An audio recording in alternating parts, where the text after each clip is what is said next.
Do I look frazzled? Welcome to my disaster trousers and how I'm fixing them. This part is part 6 and I cut my trousers too short. How do you lengthen trousers? How do you fix that? Well, come along, I'll show you. So how, dear Lucy, did you manage to cut your trousers too short? If you remember, that arrow there is showing the pattern I put on top of a recycled piece of trousers. So I undid that trousers that were the disasters and I put on a new pattern over the top. Because the grain line was not quite the same, when I put that pattern on top, something had to go. And that's why I've got that discrepancy on the back piece. It's too short on the back piece only. So what we're doing now is we're just evening up the playing field. Well, the front piece was fine. The back piece has got this extra flappy, the front piece has got the extra flappy bit. The back piece is too short. And let's see what we've got with an even playing field. I was hoping it was going to be easier than this, but it's not. This is entirely too short. I can't use any of my usual tricks. I'm going to have to think of something new. There needs to be an inch more really. So I'm going to have to cook something up. What I'm going to do is I'm going to add a faux cuff. It's not a cuff at all.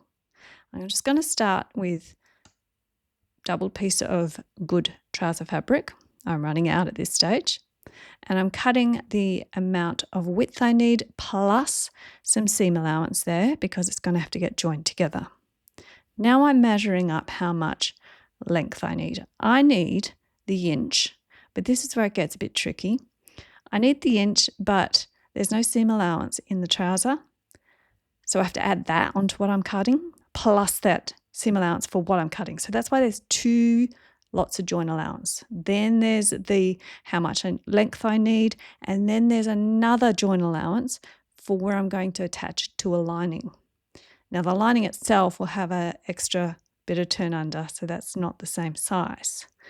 So this is the good fabric I'm doing, just cutting down an extra little bit of length. If your trousers are flared, you're going to have to flare out in a similar angle to get the length, but mine aren't overly flared. They are a little curved on the hem. And there we go. I've got my two pieces and I've pinned them so I know that they're where they are, which leg is which. Now I'm going to do the lining. We know weight is a problem. And if I did it just from the heavy ponty, I'm going to have something clanging around my ankles. It won't flow well. So I'm going to have to take that weight out, and I'm doing that by doing lining. Now I'm adding on that extra little bit of turn under allowance as well.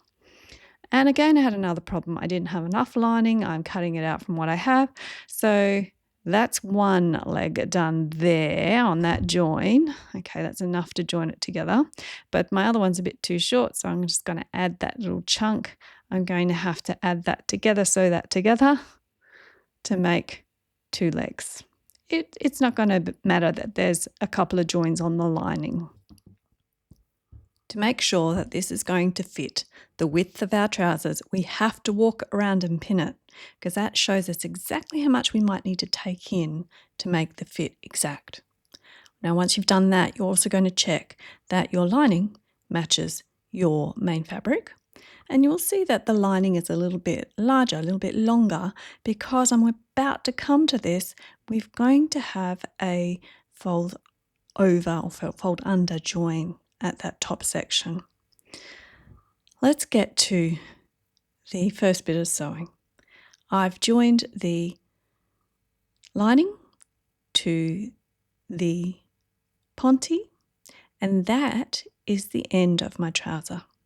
That's now the end of my trouser. I can't adjust the length from that bit anymore.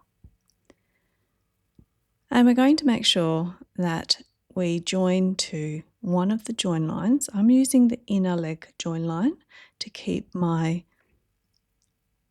joins neat. We'll start pegging that here because this is our next job. We've got to join the cuff to the pant. So we've got right sides together and we're going to walk it all the way around and peg or pin it together all the way around. Then we get to sewing it together. Now you're going to say, Lucy, you've got an overlocker. Why are you not using it? I'm not using it because I'm conscious of taking out the bulk. I do not want this cuff, because I'm using a thick ponty. I don't want the join line to have any extra bulk that will just clang around my ankles. It needs to flow. So I'm simply going to join with a straight stitch. It's like you're doing a hem with a straight stitch on a stretch fabric, because you've got a wide leg and there's no pressure going to be placed upon that seam. So that's what I'm doing, just a straight stitch all the way around, right sides together, joining the cuff to the pant. And this is where we can change the length if we need to. So we have to make sure that this is exact. And this is tricky, and this is going to take patience. We might have to change that line of stitching, but the only way to tell is you're going to have to fold it up and simulate the whole thing being completed, pin it together, and go and try it on, because that is the only realistic way of seeing if it's good. Now, if it's good, and all of these little measurements that you might do to check are being the same, then you're ready for the next stage. Otherwise, you'll have to do another little corrective row of stitching. I will show you that. So we've got to undo all of that, because that was just part of the painful process of trying on and making sure things are correct for your body, and making sure that the hem is even and the hem is got the right addition of length. Undo all of that, because we've got to do some prep for the next stage. This is where we are. We've joined our cuff to our pant. And because I'm interested in making a fluid garment, no clunking at that join line, I'm going to grade the fabric. So I'm just going to take away some of the seam allowance of the thick ponty. I don't really care about the thin lining. That's not going to add bulk at all, but I am going to use my scissors and cut close to my join line and grade away that extra seam allowance, because that's going to make things fall and sit flatter and in a more fluid manner. Again, this takes patience. You've got to go all the way around.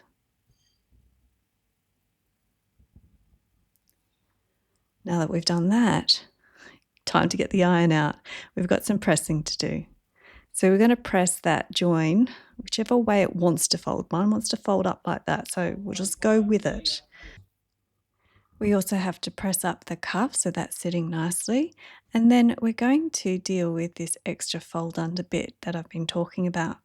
So this little extra bit of the lining is going to fold under, and it will cover all of those raw edges, and we'll stitch along there. This is going to be an interesting job because it requires attention to detail. Now, the first thing it will do, so that my hem, bottom of the pants, just lies smoothly and in a flowing and fluid manner, I'm going to top stitch. This is also putting in that design element that I've got in my belt loops and in my belt, where I've got borders of stitching. So this is making the design cohesive, as well as serving a function where that lining isn't going to droop and the fold of that hem isn't going to flip down, keeping it secure as well as adding a design element. It's just a straight stitch, just going all the way around, and I'm making sure that my lining is lying flat. There are no wrinkles, no folds appearing there. And I am also using one of the markers to make sure it's straight and level. So that's how I achieve that straight line.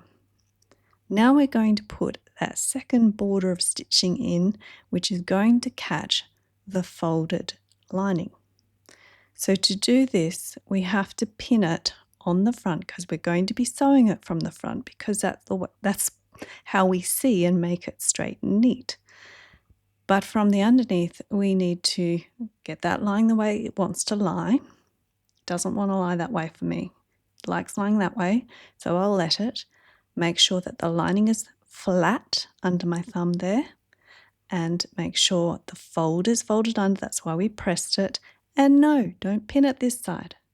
Pin it from the front, catching it. Because we won't see whether we're catching it or not, we have to rely on our pinning at this stage. The press of that fold is also important. It really helps us out. So that's a big job. We have to keep that lining lying flat.